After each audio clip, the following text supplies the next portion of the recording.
Cara, eu sempre fiquei intrigado com uma coisa. Da onde que vêm os frutos da árvore? Eles caminham por entre o caule dela?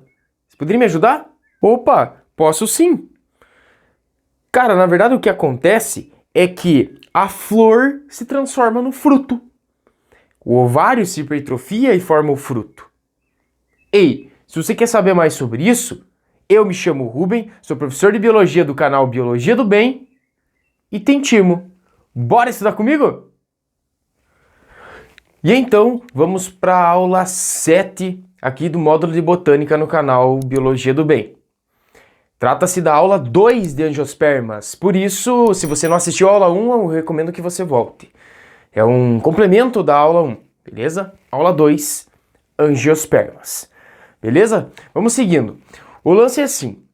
As angiospermas, como a gente viu na aula 6, aula anterior, parte 1 das angiospermas, elas são as plantas dominantes no ambiente por possuírem todos os caracteres evolutivos em que foram aparecendo naquela cladística em que a gente viu também na aula 1 do módulo. Na aula 1 do módulo estudamos a cladística, o cladograma das plantas. A angiosperma tem todos os caracteres, incluindo fruto e flores. Os frutos e as flores que são novidades evolutivas que elas trouxeram e que garantiram o sucesso reprodutivo delas. Mas, professor, por que esse sucesso evolutivo das plantas? Tá, eu te respondo pelo seguinte. As flores possibilitam a polinização realizada por animais, coisa que no grupo anterior, nas gimnospermas, o vento somente, juntamente com a água, talvez auxiliando no processo. Aqui os animais, com aquela relação da coevolução estudada também na aula anterior. Mas como que é o ciclo? Ficou faltando para nós o ciclo das angiospermas. O lance é o seguinte. A flor, como um atrativo para agentes polinizadores, também é um órgão fundamental, pois pós-fecundação ela se transforma no fruto. E é isso que eu quero mostrar aqui para você. Então eu aconselho você a pegar papel, pegar caneta colorida e desenhar isso aqui, fazer o esquema. Que faz muita diferença quando você mesmo faz o seu. O seu cérebro vai assimilando os conceitos da melhor forma. Então, como é que acontece a reprodução dentro desse grupo vegetal dominante no planeta? A gente estudou as partes da flor na aula anterior e eu vou seguir já direto ao ponto aqui. Verticilo reprodutivo masculino são os estames. Estame é essa anteninha que você está vendo que eu desenhei duas, é só um diagrama, é só uma representação. Podem ter infinitas, beleza? Seguindo aqui, esse estame ele pode ser dividido em partes, que é o filete, o conectivo que une o filete à antera. A antera é essa porção onde existem os sacos polínicos. E é exatamente nesse local que acontece a meiose produtora dos micrósporos. E que posteriormente vão derivar no grão de pólen. Professor, peraí. O grão de pólen é o gameta masculino? Não, não é. Dentro do grão de pólen existem os gametas masculinos que vão ser os núcleos espermáticos posteriormente, que são 2. Já vai entender a importância de saber que são 2. Mas a célula geradora do tubo. Que tubo, professor? O tubo polínico, que você vai ver que é importante nesse processo de fecundação. Deixa eu vir para esse lado do quadro. Então, o que acontece? Dentro dessa situação, o grão de pólen vai ser disperso por N formas diferentes. Vento, água, por animais, enfim. Aqui é uma infinidade de possibilidades em que o pólen migre até chegar na parte feminina, processo chamado de polinização. Lembre-se do seguinte, não existe como polinizar um fruto. E você vai entender isso, porque a flor deriva no fruto. A flor produz pólen, o fruto não.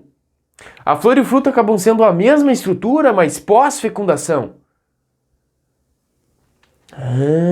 Professor, acho que tá fazendo sentido.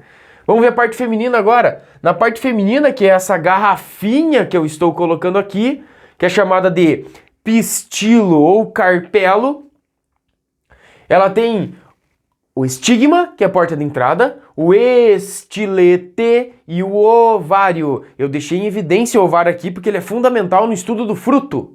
A gente já vai ver isso aqui. E o óvulo. O óvulo é a estrutura interna. Professor, o óvulo é o gameta feminino da planta? Não! Ele guarda o gameta feminino. O gameta feminino é esta simbologia em laranja que eu coloquei para vocês, que na verdade é a oosfera. Tranquilo? Então você está vendo o óvulo com as suas células internas, até pode ser considerado como um gametófito feminino. Eu tenho as antípodas e as sinérgides ao lado da oosfera. Professor, o que vocês dão esses dois pontinhos rosas no centro? São os núcleos polares. Então o que eu fiz aqui para você? Eu peguei essa garrafinha e aumentei. É a mesma estrutura. Eu só peguei e dei um zoom para você ver em detalhe. Faça o desenho e coloque as legendas correspondentes também, vai te ajudar. Olha aqui. O óvulo está no centro, essa garrafinha toda aqui que você está vendo é o pistilo ou carpelo, o ovário é a dilatação, importantíssimo para o desenvolvimento do fruto, já falarei sobre isso. O que acontece? A polinização, por N formas diferentes, pode fazer com que o grão de pólen chegue até o estigma do carpelo, que é a porta de entrada.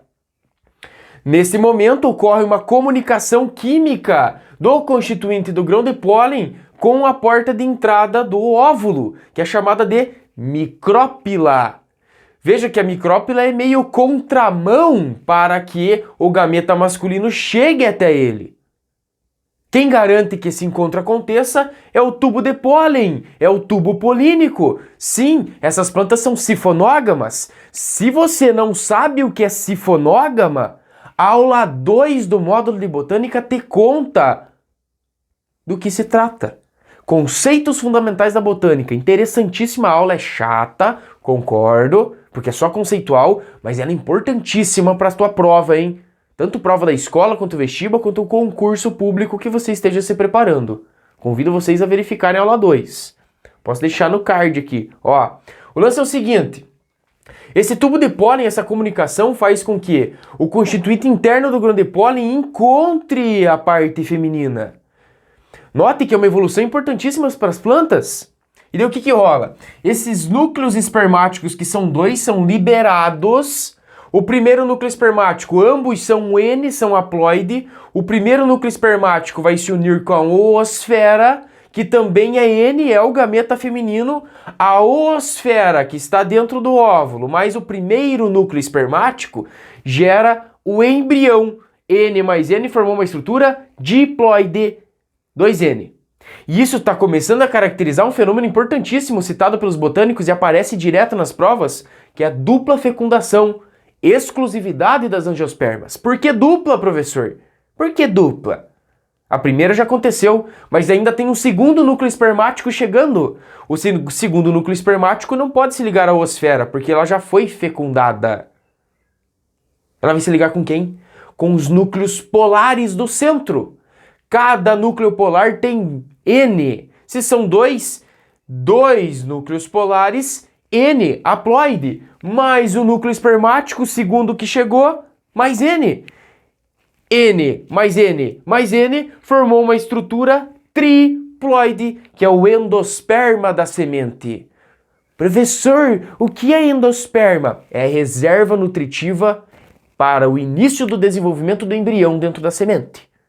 Nas angiospermas, o endosperma é triploide, um tecido triploide. Por quê? Ele é fruto da dupla fecundação. A primeira fecundação acontece entre o primeiro núcleo espermático e a oosfera, formou embrião, o bebezinho planta. Ai, que lindo! E quando eu estou falando do segundo núcleo espermático, ele se liga com os dois núcleos polares. Cada núcleo polar é N mais o N do núcleo espermático. Ai, multiplica por 2, raiz quadrada de 99. Quanto que deu? 3. Triploide. Dupla fecundação é porque são duas fecundações? Muito bem. Senhor, não entendi. Deixe suas dúvidas nos comentários aqui. Vamos trocar essa ideia. Às vezes uma forma diferente de explicação elucida a sua dúvida. Deixe embaixo aqui nos comentários. Deixe embaixo aqui nos comentários. Fechado? Vem comigo. Pós-fecundação, pós tudo isso, o que acontece na florzinha? As pétalas caem, perderam a função, que são atrativos para agentes polinizadores, perdeu a função.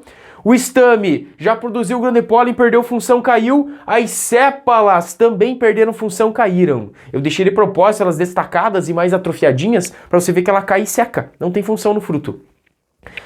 O pedúnculo vira o cabinho do fruto que amarra ou sustenta o fruto no caule da planta.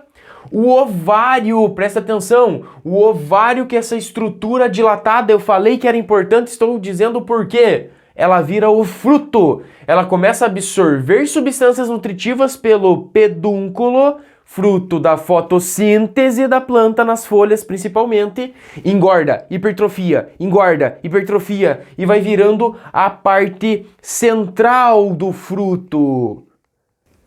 E como eu estava falando, e que a flor se transforma no fruto, eu trouxe aqui para você dar uma olhada num caquizinho que está se desenvolvendo, beleza? Caquizeiro, nome desse pé aqui.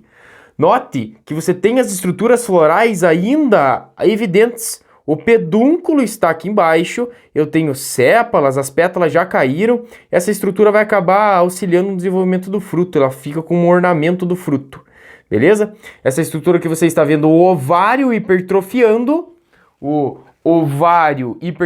em fruto, e por dentro as sementes, que são óvulos se transformando em sementes. Ótimo? Tá aqui, ó, aula prática durante a aula teórica, hein? Segue acompanhando a aula. A parte comestível, geralmente. E o óvulo que está no centro, que eu também falei que era importante, se transforma na semente. A semente interna, a parte de fora é o fruto. Note como o desenho é parecido. Essa estrutura lateral que é o ovário engorda vira o fruto. Esse óvulo central vira a semente pós-fecundação. Quem garante a fecundação? Tubo polínico. Veja que está tudo relacionado. Professor, está fazendo sentido. Muito bem, se fez sentido, deixa nos comentários, não deixe de clicar no like, se inscreve no canal, compartilha com os colegas para que tudo fique mais claro. Se tem dúvida, deixa nos comentários aqui também, fechou? Vamos para o final da nossa aula. Presta atenção aqui comigo que eu tenho diferentes tipos de angiospermas, as monocotiledôneas e as eudicotiledôneas. Elas se dividem basicamente pela quantidade de cotilédones que o seu desenvolvimento inicial apresenta. Se ela só tem um cotilédone, você está vendo na imagem, somente um cotilédone ou dois cotilédones, ela vai ser monocotiledônea para um e eudicotiledônea para os dois cotilédones, que nada mais é do que uma estrutura que faz com que o endosperma se comunique com o embrião no início do desenvolvimento. Mas se eu tenho um ou dois cotilédones, isso altera o vegetal na fase adulta. Professor, você pode dar exemplos? Posso? Milho, capim, arroz, cana-de-açúcar, bambu, cebola e orquídeas são exemplos de monocotiledôneas. Tem uma infinidade ainda. Coloquei alguns. Nas dicotiledôneas ou eudicotiledôneas, feijão, soja, laranjeira, amendoim, azaleia, aí também uma infinidade. Beleza?